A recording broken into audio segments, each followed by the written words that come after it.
Good afternoon, everybody. Last session of the day. Last session before happy hour. And how's everything worked out for everybody in terms of breakouts and everything? Pretty well? Okay.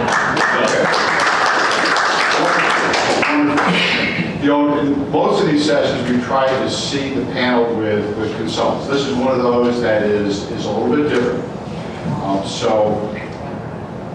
We are expecting, or we're expecting, I know he's in the building, but you need to remember, if it ends with O, it's down below, so maybe he'll show up.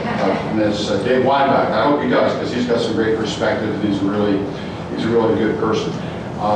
Anyway, remember the bingo cards, fill out your evaluations, remember the consultant dinners tonight, you'll be getting your assignments. Actually, if anybody comes up here after today as a consultant, wants to know who they're going out with, same for you manufacturers here, who your charges are this evening. Well, there's no negotiating on anybody's part. I just want to put that out there right now, okay?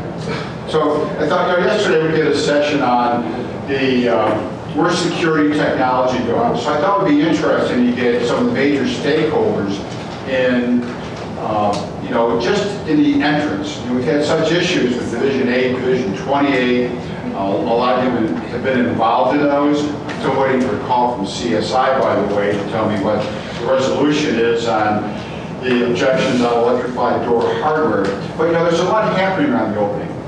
When I had a conference call with the CSI Master Format Committee, and you may recall that in 2016 we moved electrified door hardware from Division 8 to Division 28, and that was the cry of anguish heard around the door hardware of the world. And so in our conference call we had DHI, and we had security specifiers, and DHI said, well, it's always been this way, door hardware, it's on the door, it should be part of the door.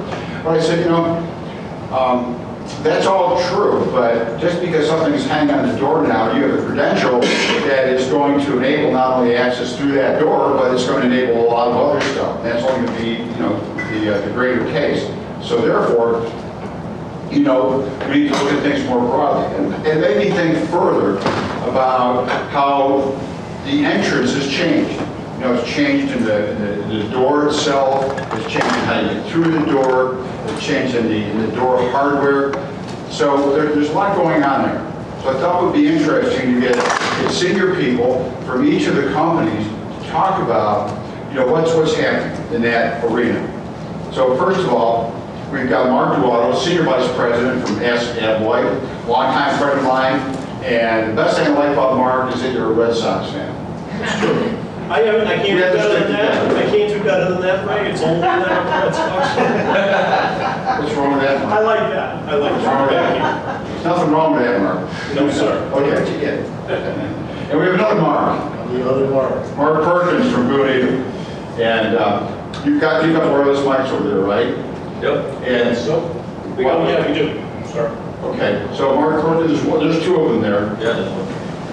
So Mark Perkins, I got to give you full building. So I'm going to you do better than I did, Mark Duato. Just say a couple of words about you and your responsibility for ASSA ABLOY. Sure. Thanks, Ray. I need to rise. We've been told we need to rise for filming purposes. So that's going to be it. I've actually personally been with ASSA ABLOY for about 7 years, but have spent personally the last 30 plus years in our industry and really all the different channel segments through the years. But my role at ASSA ABLOY is I lead our integration solutions team, which actually John Hunnepole first initiated many years back. I won't say how many, John, but you can tell people in private conversations.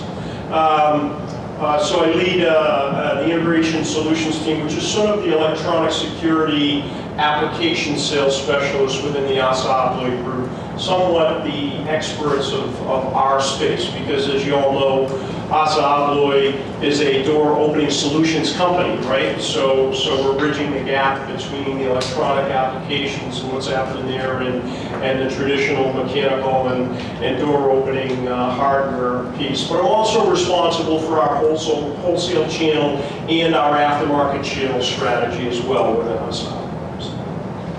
Thank you, Mark. Mark Perkins from Boon Edam. Justin said no clap. My name is Mark Perkins. I'm with Boon Edam. I've been with Boon Edam on and off for about 20 years. I had won short 5-year stay at Automatic Systems when Ms. Alexander owned the company, and when she did not own the company, I did not stay with Automatic Systems. She should have owned the company. She did, but then when she sold the company, it's probably a good move for you. I am in charge of enterprise security accounts, and I, prior to that, had worked for the Stanley Works in the automatic door division for approximately 7 years. So I guess I could officially be called a door geek or an entrance geek of some sort. It's one of Better those that than a doorstop, Mark. Matt. There are worse things. Yeah. I never thought of that. I'm surprised my wife did. I just thought of it. But I think sometimes in careers they pick you, you don't pick them, and I think that's the case for a lot of us. But I'm honored to be chosen to talk about the future of entrance technologies. And you're doing a session tomorrow about flash mobs, which has been sort of a new age development for companies in your space, right? Yeah, I had a couple of clients that had to deal with that, and so we thought it would be a good case study. Yeah, it should be very interesting. Thank you, Mark. And Yaron Zussman from FST Biometrics. Hi, good afternoon, everybody. My name is Yaron Zussman with FST Biometrics. Relatively new to the door side of the business, on the entrance side of the business. Been in the industry for about 15 years now, but always on the software side, but a lot of it was actually on the BMS last 3 years. Found this wonderful company that said we're going to change the way people walk into buildings. We're going to marry convenience with security. I love the idea and joined to run FST Biometrics here in the US, which is really the commercial arm of FST. FST is a company out of Israel. We develop the software in Israel. We bring it here, sell it, support it, and really work with all the partners. So if it's ASSA, if it's Boon, if it's ED and others, so we're really the ecosystem play with a lot of the access control and the hardware device manufacturers. Okay, thanks, Yaron. So, first of all, I didn't have a chance to re-verify the participants, so what happened, what may happen, and now, I hope isn't what happened yesterday when I did this, but and we've got the Wi-Fi, we're back on working. There was an issue there, so Security 2017 should work. So specifiers.participable.com. And so which of the following areas provides the greatest uncertainty for you looking ahead? Where's the future least clear? See if you're able to record your votes. One came in.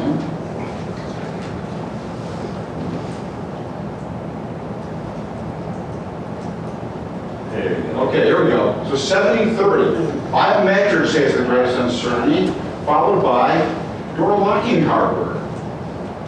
That's very interesting to me. I think it's going to be 100% biometrics on it. Yeah, maybe someday. Yeah, but after you get credentialed, you have to figure out how to work the door. You know, and less certainty. This is interesting. Less certainty around access control as well as the entrance mechanism itself. So, given that, why do you think the greatest uncertainty exists, how do you view your own, exists in the area of biometrics? Is it because the technology is unstable? What's going on? So I think if you look at biometrics, and it's the same thing as video analytics, right? People look at it as basically people. Oh my God. Don't cross. I'm on. So basically, if you look at it, it's the same thing as video analytics. I think a lot of people got burned through biometrics through the years. If you look at video analytics and biometrics, when they came out to market first, and you're talking a lot of years ago, because Mark and I was talking yesterday when I first met him when he was at Biostrip, right? About 10 years ago. Biometric came out, but there's so many, it was really released too early and promised to do too many things. And I think where you get, and same thing that happens in video analytics, and I think today if you look at biometrics and video analytics solution, both of them are maturing and getting to the point where deployed correctly, work perfect, but there's a lot of uncertainty because people got burned, people look at it as, does it really work?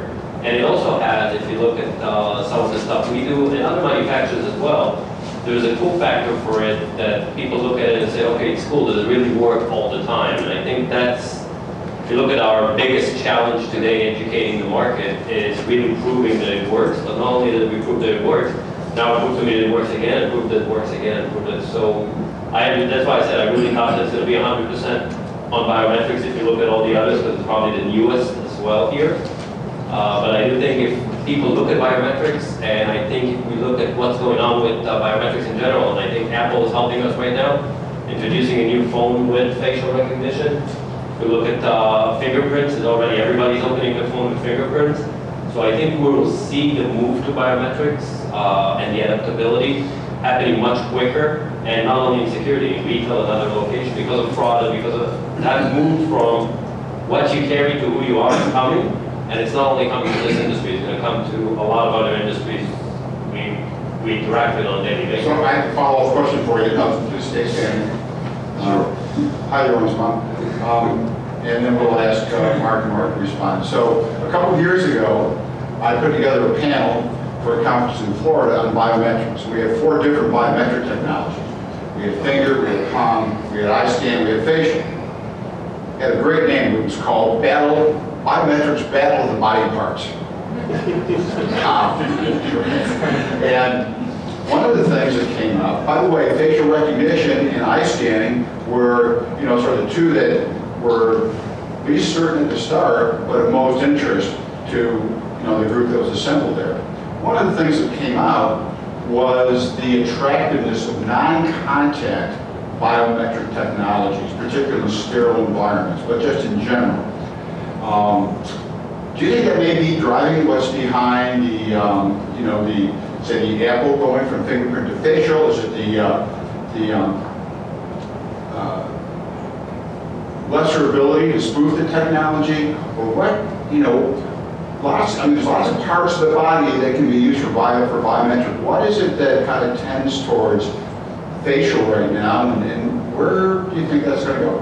So I think there's a bunch of things that drive it. First of all, the whole frictionless. Everybody talks about frictionless. If I count in a week how many times people tell me frictionless access or frictionless security is something very, very, very big right now. Another thing, if you think about the fingerprint readers, and I always laugh, but all the fingerprint readers today come with a Purell bottle right next to them. People became germaphobes that they weren't a couple of years ago.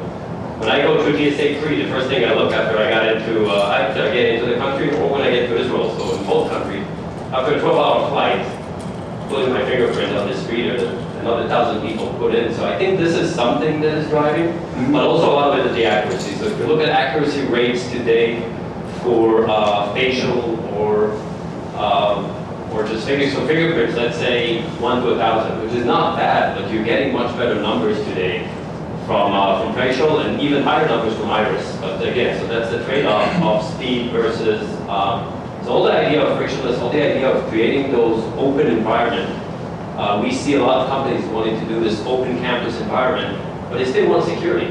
So how do you play with that trade-off of convenient security?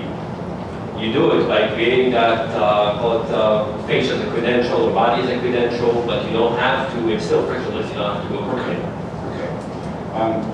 So, Mark Duato. Thank you. First of all, thank ASSA ABLOY for sponsoring this track. It's a really important track. Sure. You guys at ASSA have been, and I've been through the product display area and kind of, you give me the tour and all of that. And there's been an amazing amount of innovation around that door itself. And right. And I'll also give you the chance to respond to what Yaron has said. But just talk about some of the the innovations that are occurring. But more importantly, where do you guys take it? Kind of take it from here. Yeah, that's a great question, or questions, Ray. Thank you. I don't know that everyone really necessarily knows or might appreciate this, but we're here as experts in risk management and electronic technology for access control. What you might not know is that in our world at ASSA ABLOY, the electronic components or access control related components that we provide in the marketplace only represent about 30% of our total architectural hardware solutions. And I'm talking about purely from a revenue standpoint. So, you know, the bigger picture for us really is the entire opening. And we play, as many of you know, a very, very important role in our partners who serve a construction market in particular. We play a really important role in the development of these sort of innovation solutions. I think one of the things that is something we're all experiencing is the complexity surrounding the opening is changing, and the complexity is increasing. When you start asking the integration community, as an example, to have skill sets to be able to deploy technology at an opening for access control, where that may not historically be the mechanical elements of that opening, may not necessarily be where they're traditionally strong, right? These are things that we believe as ASSA ABLOY that the market wants and needs. We also see a big responsibility to help educate the market, but there's a vacuum there between our ability to deliver all these innovation products into the marketplace, push the envelope, primarily because our end customers want better security at the opening, and they want to be able to do it in a really nice package so that it's aesthetically pleasing and really functional, right? So we're going to continue, Ray, to push that envelope. And I think our culture has been to drive innovation down to that opening. We're going to ask more of the people that typically serve the construction side of the equation.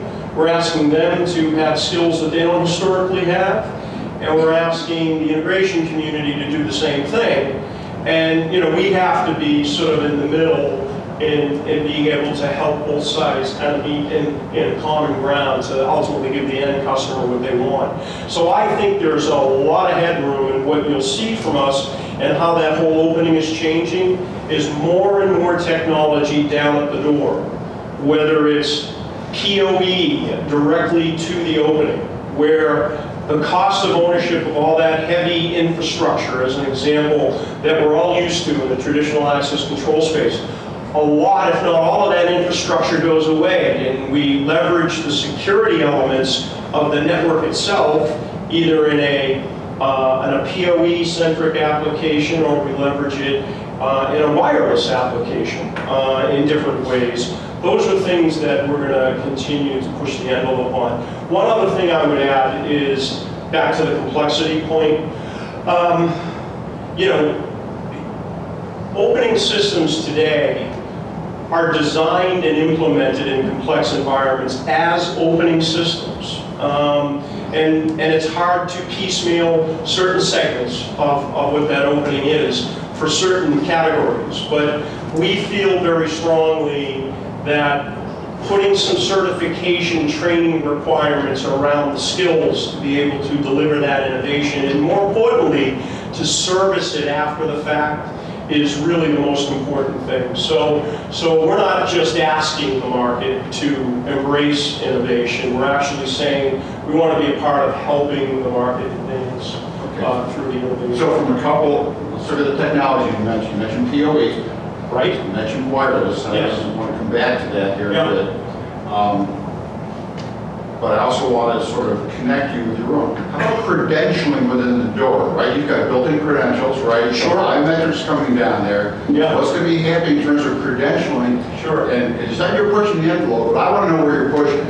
Well, of course everyone knows, hopefully everyone knows HID Global is an ASSA ABLOY company, right? So our alliance with HID Global is a really important alliance. And in fact, I think the best way to think about us from the locking and door opening side of the business is you almost have to think of us as a customer of HIDs, just like any third-party vendor might use genuine HID platform products. We sort of do the same thing, except we're integrating those technologies inside our locking systems. Now, I think everybody here who's been around for a while, we all remember the days that back even 10 years ago, everybody had a lock at the trade shows that had a biometric fingerprint embedded in it, right? And what did that really do in the marketplace?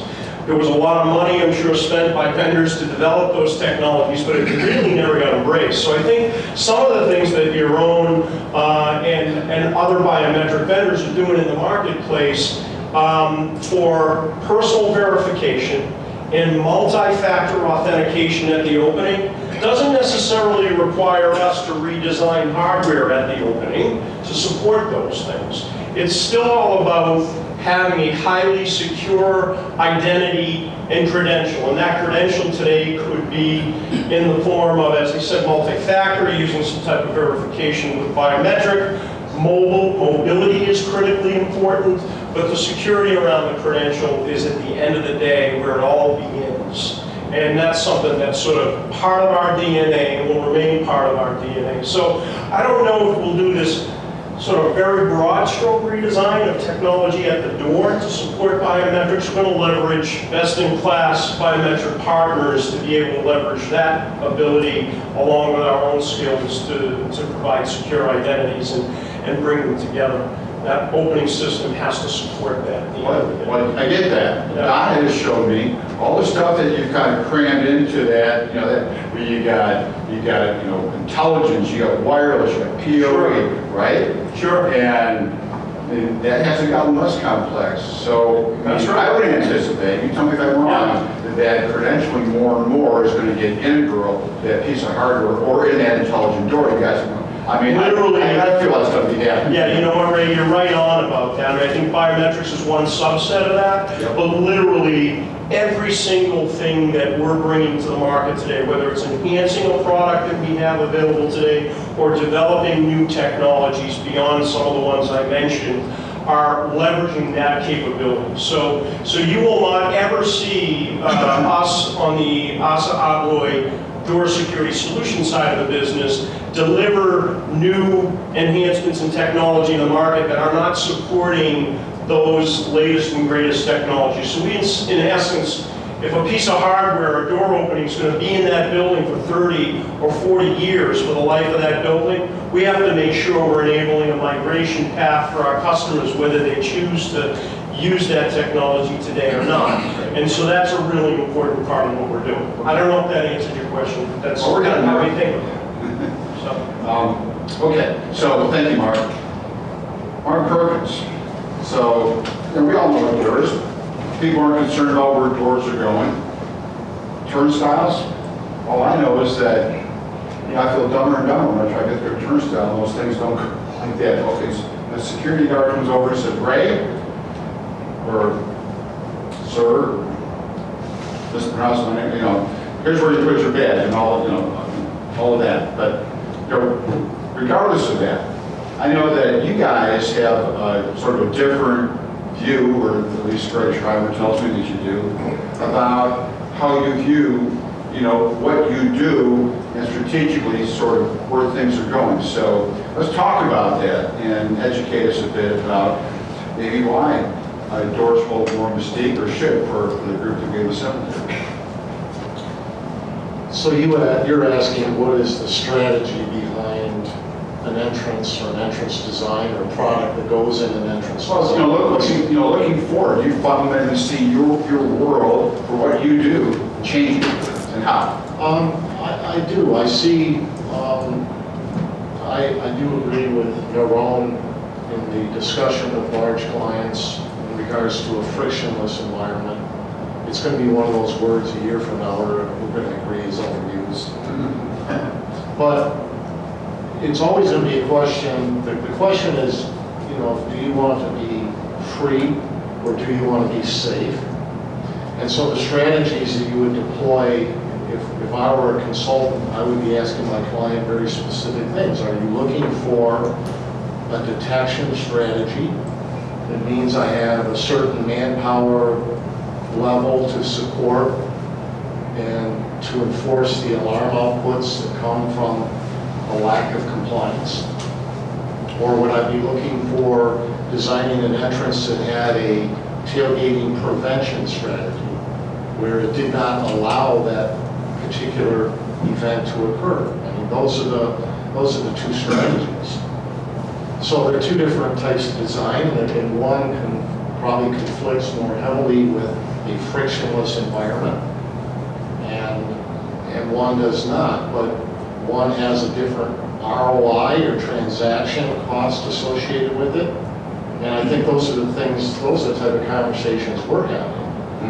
I can say that as far as the biometrics side, biometrics piece, they're very important pieces to what we're doing.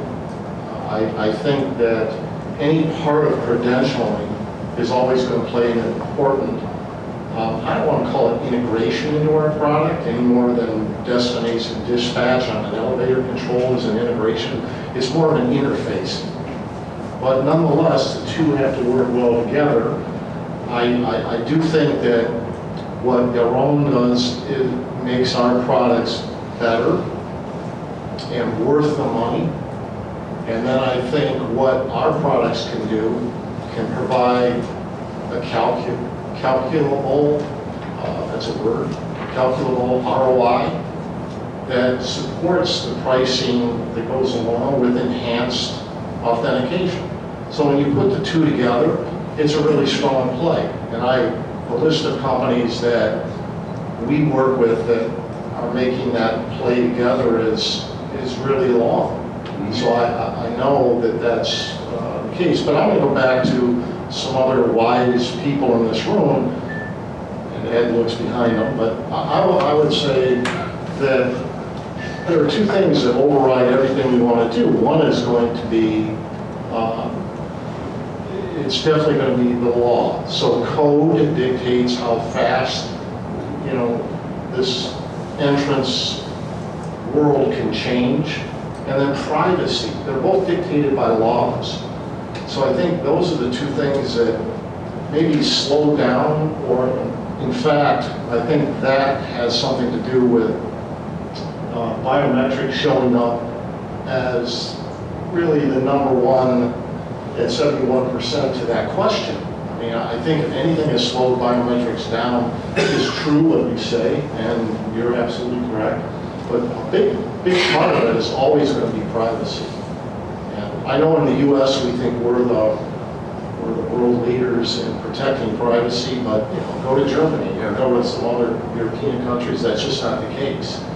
It is a real challenge, so I think the law is going to dictate. So anytime you put a credential management on a door, or you got to ask yourself if the door was opened by an authorized person, or even optical turnstiles are opened by an authorized person. I know Dave and I were having this discussion yesterday. Once they're open, if the alarm goes off, if something happens, somebody has to be there to enforce that law, that event, has to manage that event, and there's a cost to that. And that's just the reality of security. So we both need the biometric piece as part of what our products do. But in the long run, you're going to be designing and looking at entrances based on a strategy. Do you want to detect or do you want to prevent? And there are two different strategies. Okay, good. Thank you, Mark. You're welcome. So, before we move on, in the absence of Dave and Lenel on the access control, do any of you have any comments you'd like to make in the access control and any innovate? Because y'all interface with the access control companies. Any innovations or challenges that you see there that any of you would like to speak to? I would. We all would. Yes, probably. You go first. You're fine. So I think the biggest challenges that we see today with don't worry about this question. no, just looking at so the access control in general is a lot of it is just legacy based. A lot of it is very old that is out there, and we see the migration. So if you look at video as an industry, video from 2002 to 2015, you had a lot of analog infrastructure. Today you still have, but today everybody speaks IP. But think about right now what we see, because we'd love to integrate, and we're integrated to the leading access control manufacturers that are out there, the AMAG, the Lenel, the SOP, all of those guys. But our integrations are still called much more basic than what you do on the IP side of video through APIs, and I think consultancy. How many of you guys design systems that actually run OSDP today? Run over what? OSDP. Okay. But if you look, most systems out there are still vegan, right? A good old vegan that use vulnerability that we're seeing. So I think the biggest thing, and when we talk to our partners about let's write a direct IP integration and get out of that vegan world, they say, yeah, it's going to be great, but 95% of our install base you won't be able to go in, not in the near time, not in the near future until they update. So we would love to see more and more innovation. We're starting to see it. We're starting to see it with some of the younger companies that showed up. I always say you have the late mover advantage. Your code is newer, it's easier to migrate. But actually, a lot of the things that we see is still a lot of, I think if we look at the evolution of the industry, at least from what I've seen, the access control companies are developing probably slower than the rest. Okay. Mark, what do you think? Yeah, ASSA ABLOY is, let's say, for lack of a better term, we're really a reluctant software providing company. And what I mean by that, right, Ed, you're chuckling, but the reality is that our core is to be what we feel we want to be and are, in many cases, the absolute best blocking manufacturer company in the world to build products and solutions that are enabled by our software partners to essentially provide all those other things for that end user application, which each of you serve a function in helping that happen. So I don't know that for us is really going to change. We have some sliver segments where we do need to, in certain situations, provide some very sort of finite software type applications from an innovation standpoint. For instance, for higher ed, we have a sliver segment software package that will support our locks because the market calls for that, right? We do that in hospitality as an example. So those are things that we embrace in the marketplace, is to work with best of breed partners in servicing those things. But one other thing that I think is sort of a piece of innovation that's really changing for all of us, and many of you are embedded in this yourselves every day, is mobility, which I referred earlier to, right? Being able to use your phone in a very, very secure way, be able to provision, deprovision identities in a very, very secure way. If you don't have security, you really don't have anything with mobility. But this is a segment of our business that is moving very rapidly. As the younger generation is more influential, think about it. If you're a college student today, they don't want to use keys, physical keys. They don't want to use physical credentials to get in and out of their dorms, right? What they want to do is use their phone to do that. So it's not hard to imagine that 10, 12, 15 years from now, when these college students today have gone through grad school and now they're in positions of authority and decision-making capabilities in the corporate world, that these are things that they're going to want to leverage. So it's moving quickly. It's still a very small segment of what we're doing, but the market is changing very, very rapidly. And I think if we're not positioned to help our customers understand why that's important today, then we're really disserving the market. So that's a piece of innovation that I think really is dynamically going to change our business over the next 5, 10 plus years. Mobility, good Mobility. Thank you, Mark. And I know, particularly for you guys, access control, you mentioned tailgating, you anti-pass back, certain key elements for what you do and tied into access control. So any access control comments you would have, Mark? Yeah, I mean, I think for us, the access control piece is the same. It's as critical to us as it is what Yaron offers to us.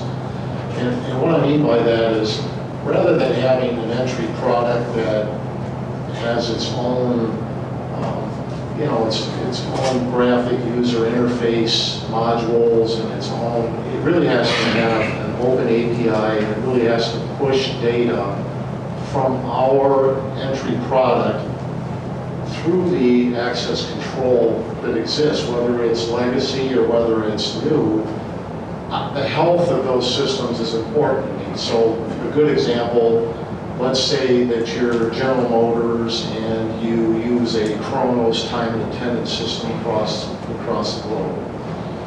So, you know, you go to a site and you do a survey on a site and you notice that X number of people on some of the administrative buildings would walk up, present their card on the outside of the building, and then for some reason, they never entered the building. So after a weekend of doing site surveys and multiple shifts and admin buildings, you come up with these numbers that suggest that, yes, people are providing an access control request, but they weren't entering the building. Now, did the company know that? No. So then the ROI for having a product that I know Automatic Systems does it, many of the access control people do it, verify that the person actually entered the building. That signal in the future is what triggered Chronos, not the presentation of the card. So it was the closed door contact that triggered the entry. So if I can push data, and that's one example, I have dozens of examples, especially if you get into biometrically controlled doors. Do you want to turn the biometric on when? If you're going to a man trap, when do you want to turn the biometric on? Well, you don't want somebody to be able to use their biometric and let somebody else in. That's not a good plan. So you want to do it after you verify there's only one person in the door. Then that's a great time to have the biometric piece turn on so that you can then make sure you're letting the right person through. So there's lots of examples where I need the access control system to be healthy, robust, because I think in the long run, that's where my data has to, I have lots of data in my products. I need to push it out to the access control to give them better management of their business. Go ahead. So it's the infrastructure for everything that we do, I think. That's access control is the infrastructure for everything. I would like to make a comment. Please. Stand up. Stand up. Yes, So I see something going on in our industry that to me is broken. If we have a server that serves more than one site, then the concept of distributed processing adds value. Because you've got WANs, they go down, backcode, whatever, you want things to work. So I've seen what I think is a structural mistake by access control companies to interface with burglar alarms, let's say, where they do a burglar alarm interface to an API of the server. So when you start talking about APIs, and you're talking about potentially interacting at those levels, because we have distributed systems, I would really caution that you need to bug the access control guys to effectively have an API to whatever's at the site. It could be a regional server, but more than likely it's some type of panel-like thing. And that's what I would hope you'd be talking to, so that we can build resilient infrastructures. And it's just a caution. Okay, no, thank you. Those are, great comments. And for any other consultant here, we really want to hear from you. I think it's important to get that balanced perspective and that pushback on the vendors if you have a concern or a point of disagreement or agreement. David, please. I'd just like to ask the panel, based on one of the remarks from Yaron about bringing IP to the edge, to the card reader, where we've got a card reader outside our front door or our back door or our dock door. How are we going to secure that IP port? So, how to keep the IP port secure? You want to take it? Sure. So I think if you look at, in terms of technology that's available today, we're talking about cyber, right? That's the biggest thing that we have here. There is locking mechanisms today on IP ports that the moment you put something into that IP port, it disables itself. So there's not, if you look at, again, we're putting our toe into cyber right now, but the cyber industry and the defense industry has been dealing with those things for years in terms of robust networks. So I think IP access control is coming. There's no stopping, and there are, if you talk even with, I talk to the software house guys, they're doing a lot of those things to call it harden the edge, to make sure that if you put something in there, it's not, okay, they just have an IP port right now and it's available to everything that I do. It can immediately be blocked. There's sensing, there's a lot of technology behind today that it's no longer, okay, I'm just taking this thing off the edge, they're connected, and it's working. So the solutions are there. Yaron, wait a second, not so fast. Okay, because I think what you described was a concern previously. That is, you know, you've got a port exposed, you have physical explorer, lock it down. However, in the cyber realm, you know, there are other threats that are the real threats that are emerging now. That is, you know, can that device be hacked? Can I get into that network somehow? Can I sniff a credential? You know, an NFC type credential or something like that. Not getting access to that device physically, but you gain access to that device from an electronic or you know, virtual sense. So let's talk about that in this cyber. And Mark Duato, he's ready to. Well, I think I can help here. I can help Yaron in this sense because, you know, this is something that's really important to us at ASSA ABLOY for obvious reasons. I mentioned a little earlier about this, you know, family of PoE products that we have. And in our case, it's not just the reader, right? It's the reader, it's the REX, it's the door position switch, it's the latch monitor, and everything is integrated into an intelligent lock at that opening. So the question is, how do we make sure that there's security at that? Well, the first thing that we did is we decided to have a third-party penetration testing procedure done. You know, we put our encryption on board and all the things that would be important to make sure that the network would remain secure, right? I mean, aside from all the physical attributes surrounding the security of that opening, there's also some network security attributes surrounding that. Now, when you take that concept to your point, Ray, and you add in the importance of the identity management, right? So now you're talking about a PoE edge device that does access control and is connected to the network and then to a piece of software, right? There's virtually nothing in between. Now the security of the credential as you're presenting to that access control device is not that it wasn't important before, but it's even more critically important. And you look at things like HID COS strategy, which is to essentially every transaction that you use with this type of credential, the personality of that credential changes literally every single transaction to ensure that the security around that identity is there. So we're securing the credential, we're securing the locking technology, both physically and electronically, we're securing the data, and we're securing the ability to penetrate the network. And here's an extra plus that the market, and this is the market telling us this, okay? There's all these legitimate issues that David raises have been with us since the beginning, right?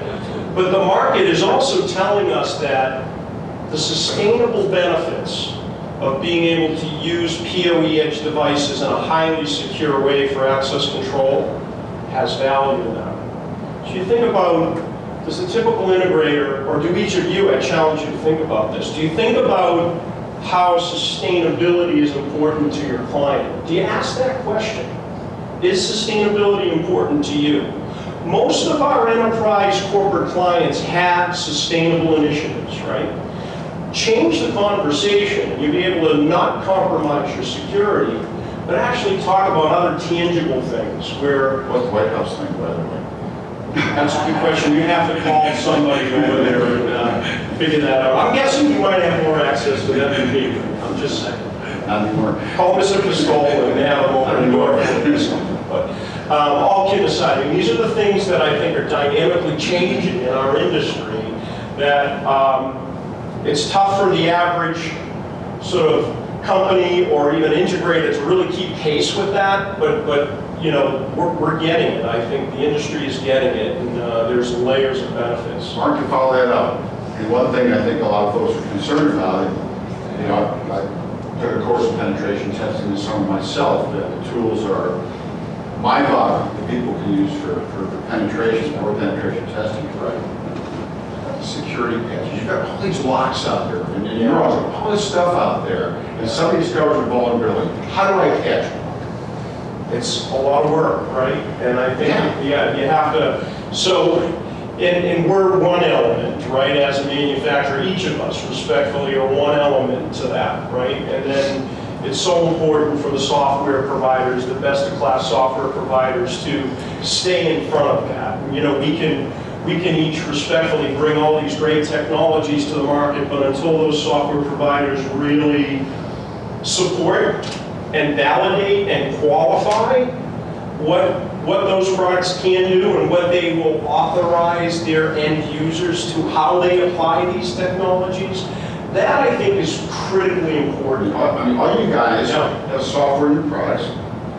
Products have to be designed to be patchable, first of all. Of course. You know, I talked this morning about hard-coded credentials and that kind of stuff. You know, that's pretty scary. They have to be patchable, and then there has to be a patch strategy to maintain the cyber, you know, bulletproofness, if you will, of those products. And you know, you guys are all very competent. I assume you're thinking about that stuff.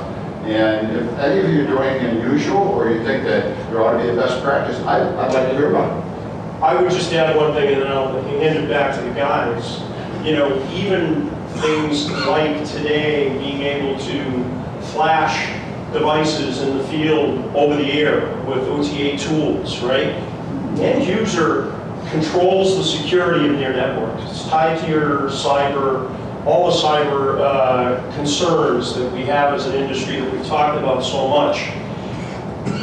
We try to take the approach of saying to that end user, don't change your standards. You get to leverage the standards that work for your enterprise in a secure way, and we'll leverage the tools you built into that network. It doesn't mean you should have to compromise your physical security at the opening. And those are discussions that we try to have when we have that opportunity to speak to those customers. So you can do this securely, and when they know that they can hold their own standards in place and not compromise those standards that they've decided are important to them, it's a game changer. The conversation changes. Sure. By the way, what scares me is that percentage of those people out there who don't catch them, and the number of vulnerable devices that exist, because there's going to be some fraction of that, right? So anyway, your own Mark, I guess you probably, you know. I just want, you know, the fact that we're talking about pen testing, it's exciting, right? Because if you talk about this, because, you know, we develop, basically with our cycles, we go on pen testing all the time, but if I say pen testing in a conference like this 2.5 years ago, people look at me, what is pen testing to me? What do you keep arguing about? Yeah, exactly.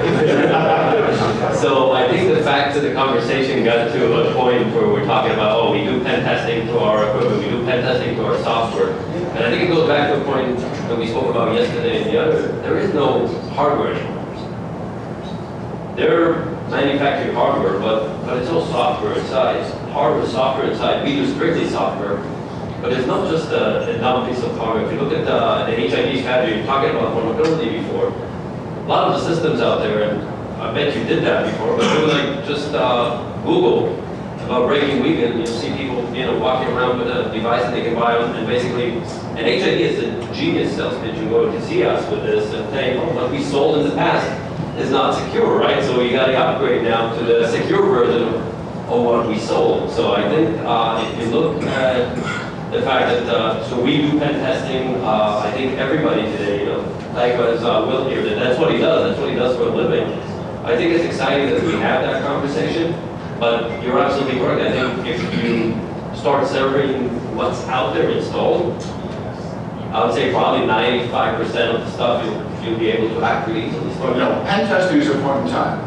And pen testing, you know, you look for, you know, absolutely. That, and, you know, hackers, pen testers will look for existing vulnerabilities and go to the vulnerability databases and then scan for those vulnerabilities and go. So you can pen test against that. Now, It's a point in Business is time. good for the day you test it. Yeah, and then after that, a new vulnerability is right. So you've got to understand how that's like. You issue a patch to address that vulnerability, and we've had lots of elements of that here in in our industry for sure. And so that gets me back to the patches. Now you've got to go out and do security patches, and for it to be really worth anything, it's got to be efficient and it's got to be deployable on a mass scale.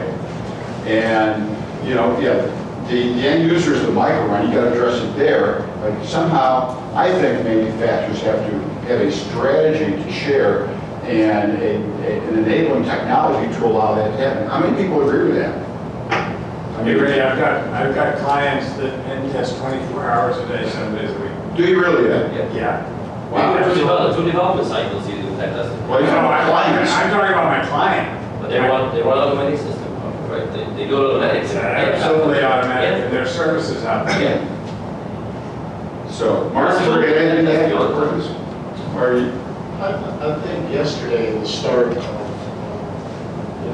in the opening session, I think I mentioned that I felt really the whole entrance barrier of technology worldwide is way behind. And so I know we have 3 clients right now that have deployed globally a way in which they network our products all together and manage their fleet of entrances, which can be in the hundreds.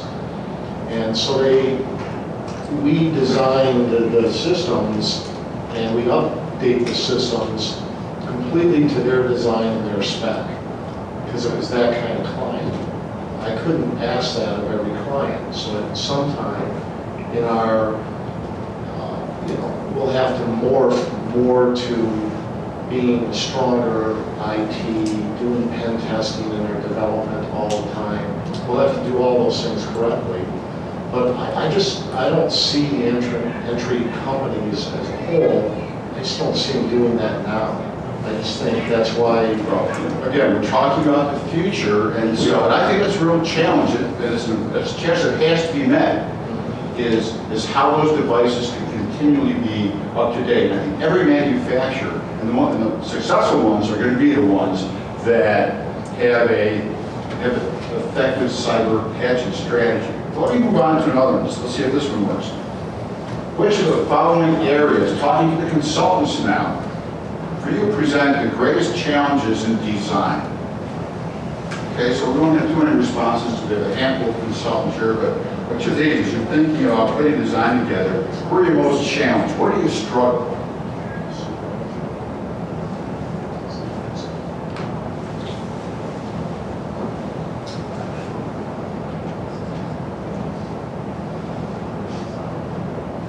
Any consultants wish to answer? Ours is door locking hardware, but I mean, it's probably because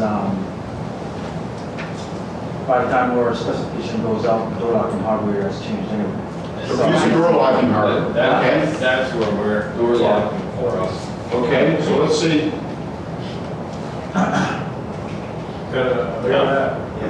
They've got 25, a little bit on the, what are your area, which is interesting.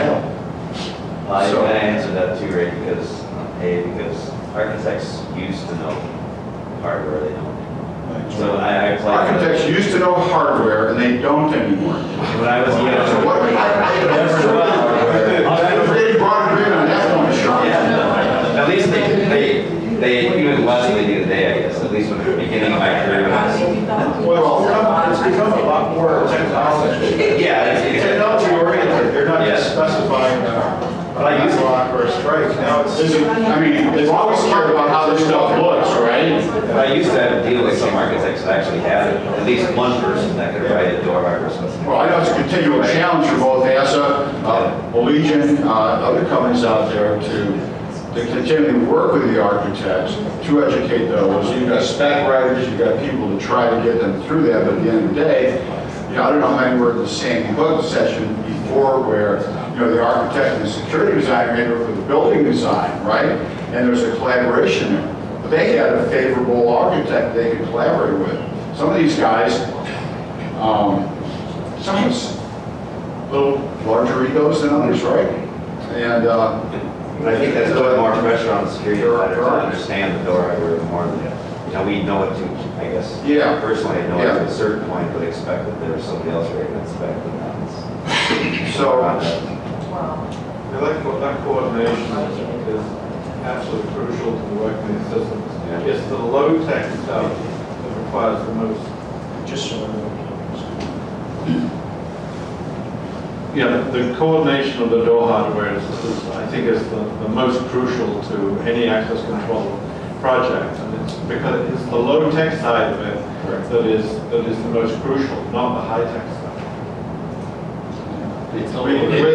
We used to say, by the way, that the architect could only afford to do the door hardware coordination if they had a free consultant to do it for them. Now they can't even afford that. well, the low-tech side is not so low-tech anymore. That's the thing, we don't know the look at. So the problem is this. So you've got an architect that's specifying door hardware that is a systems piece of the pie. So now that guy has to know systems technology to specify that piece of door hardware. So what ends up happening in our case is that the guy has to specify a standard door hardware that has no intelligence per se, and just assumes that at that time somebody's going to go back in and say, okay, here's what we really want, and that's not it, right? So what they tend to do is like they'll design up to that box above the door and say, put in the standard door lock that's a dumb door lock, and then later on some guy who's smart enough, who's a systems guy or who's an integrator or whatever, will go in and specify what that door hardware really and truly is. So we've got to 4:30, right, Robert?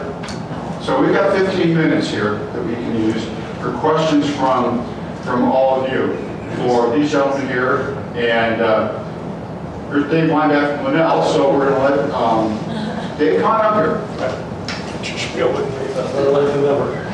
to access control questions. So as we handled all your questions for you, you're all set. Yeah, exactly. So Dave Weinbach, product manager from Lenel, and anyway, so join the panel here, and for all of you, now we've got the fourth leg of the entrance stool here. Set some questions, concerns. I have a comment. Yes, sir. Regarding when door hardware is being specified, because we do have a lot of interface with the end user at the end of the job. One of the things we gotta let them know is the maintenance ongoing of that door hardware. Right. Okay, not just because you may have a concealed vertical rod on the door. You need to, as from ASSA ABLOY, Legion, whoever, you need to explain to them like we do. Down the road, that customer's going to have nightmares trying to service those concealed vertical rods in their doors. They just don't work all the time for a very long period of time. And it's constant upkeep. And so there's no solution for those unless you want to put in a center style devices on there, which is what we try to express to the architects they need to do. They don't want to hear. But anyhow, that's one of the things I wanted to bring up, that from y'all's standpoint, pass that along, because the end users at the end of the day, the architects are long gone. The end user has to live with those doors. Yeah, good point. And just a quick comment on that. I had one drove us all crazy. It took 2 months to solve it. But the final solution turned out to be that the vertical rods were not really the problem. What was the problem is in the storefront doors that we got and the bracket that held the vertical rods, and people were coming up to them and kicking them open, and they were bending the bracket inside the door. So once we got the brackets to be strong enough, the vertical rods worked great for long periods of time. So you got to be careful where we adjust. How about questions about the future from you consultants out there? Brandon? I got a good question on hardware design. You know what? Let's take the microphone back there a bit. Yeah, you guys got this one around. Yeah. So when it comes to hardware design, access control stuff has an incredibly long lifespan, like 15 years of stuff sits in the closet. As encryption standards evolve and take more processing power, are you guys thinking that in future product design to be able to add new encryption standards, update firmware without running out of horsepower? Because I think that's happening today. What a good question. Yeah, so that's definitely a difficult thing to address because people don't want to spend more than they have to on today's purchase, and you know, I think your estimate is actually kind of low in terms of how long these things actually do remain in service.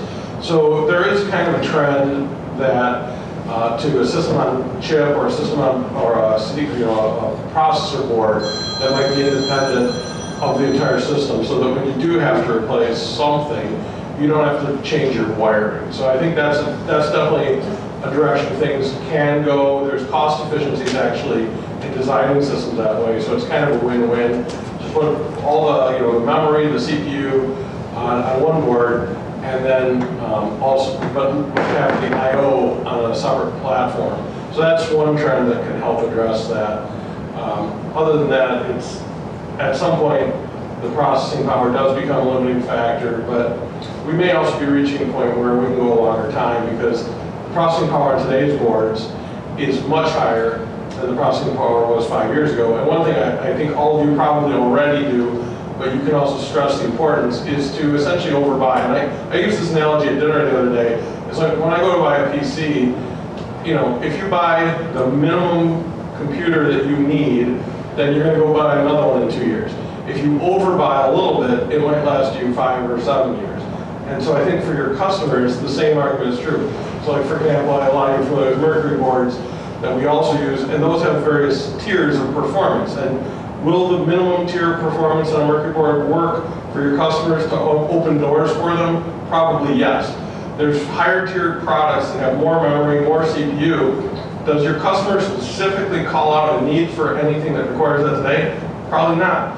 But is buying that higher tier performance where it's got 6 times the memory and a much more powerful CPU, maybe there's ways that you can help the customer to increase the longevity of his investment by saying, look, you can buy this, but you're probably going to be buying another one in 5 years, or for 20 or 40% more, you can get 10, 15 years of life. Those are the only 2 things that I would say. One's a technical thing on our side, one's more of a business justification on your side. Is the documentation clear on that? Because I look at that stuff, it all kind of looks the same, different I/O.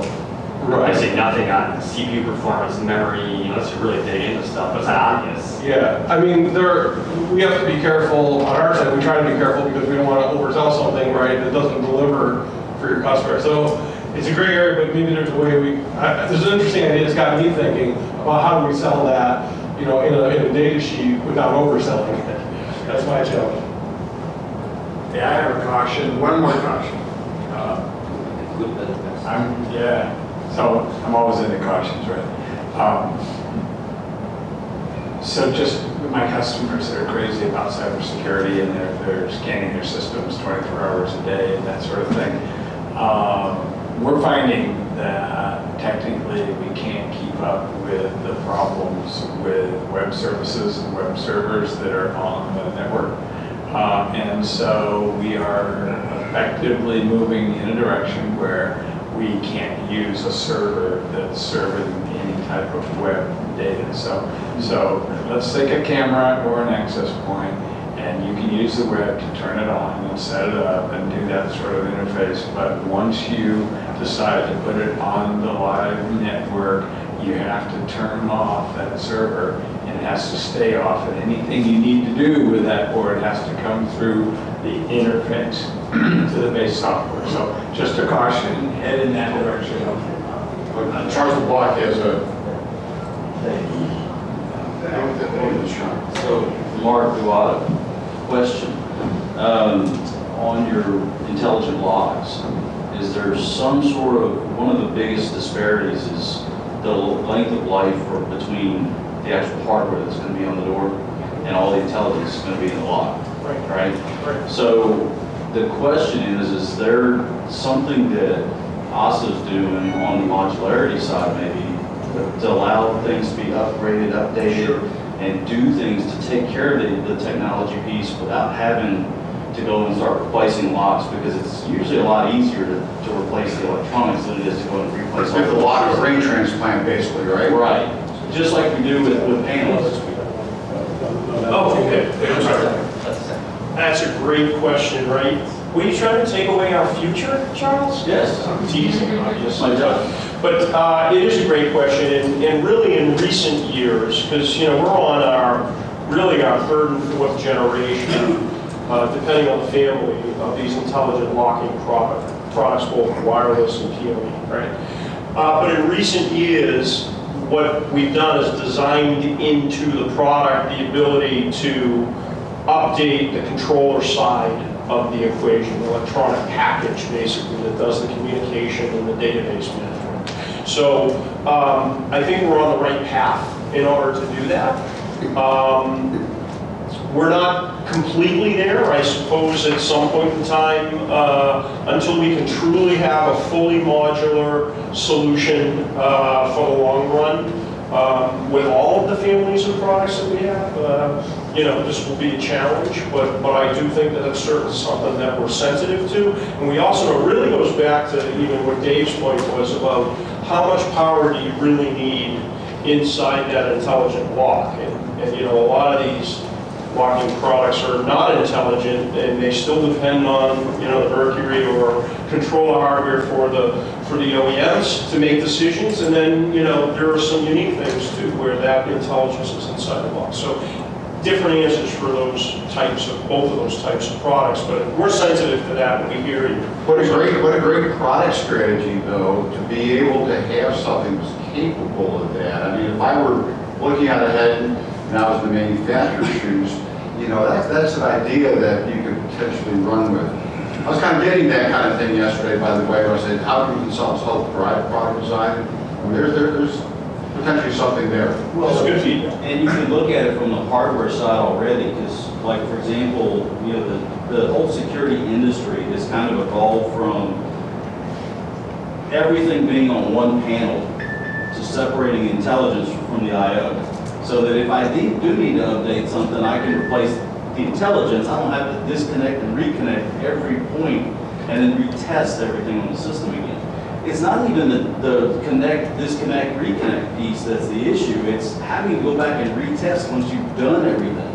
If you can have something you reliably can replace in the intelligence, it makes life a lot easier. And I'm thinking the same thing from the lock, because you have a lot of components. Yes, you're going to have wear and tear, but locks last on doors for a long, long time. Yeah. The intelligence is going to go away a lot faster. Yeah, the mechanics will outlast the electronics package in almost every case. You're absolutely right about And with miniaturization, you're going to be able to add features that we're not even comprehending right now. So while today we're saying, well, this is what this intelligent lock is going to do, next year, 5 years from now, that intelligent lock's going to do a whole heck of a lot more. It's probably going to do things like incorporate the biometrics into it. It might do a lot of things like that require a lot of things that miniaturization will enable that we can't do. And Charles, I think that's one of the greatest points made in this session, quite honestly. I'm right there with you. And we've got a couple minutes left. Sean, I want to make sure you have a chance to talk to your Sure, thanks, Rick. Yeah, I'm kind of jumping off that same thing with the idea we talked about bringing the network to the edge, bringing it to the door. I'm thinking more about value for our clients. We talked a lot about using credentials and smart credentials as an example, how you can use that credential for timekeeping. You can use it for access control. You can use it for your meal plans, lots of different things, right? So that's a way to sell a maybe more expensive technology to a client, but it can do multiple things. So it feels like they're getting a lot more for the money, because they are, I guess. Right. But so now if you think about a Cat6 cable coming to an opening and powering the hardware, the electronic hardware, now you've got a 1 gigabit pathway to that door, right? So there's a lot of other things you can do, because that access control stuff is not high bandwidth at all, right? So we've got all this bandwidth sitting there. What can we do with it, right? I'm trying to, I guess, open it up to say, not even access solutions, but people counting, people tracking, whatever else you could use that bandwidth for. It may not even be anything related to security. Obviously, there's other implications to that, using that network for other things that isn't security. People start getting nervous, but I'm just trying to think way out ahead of what some of those other... How much PoE power, right? Exactly, yeah. I mean, there's so many more things you can do with that band that's just sitting there at the door that I'm sure there's some development, or at least considered some future development. Yeah, 5G communication, yeah, well, there are going to be a lot of enabling mechanisms to... Antennas, yeah. You're right. Yeah. I would say it's a great point too, but I think, you know, I guess my perspective is how much, what's the threshold of where, you know, you cross where there's too much you're trying to accomplish, right?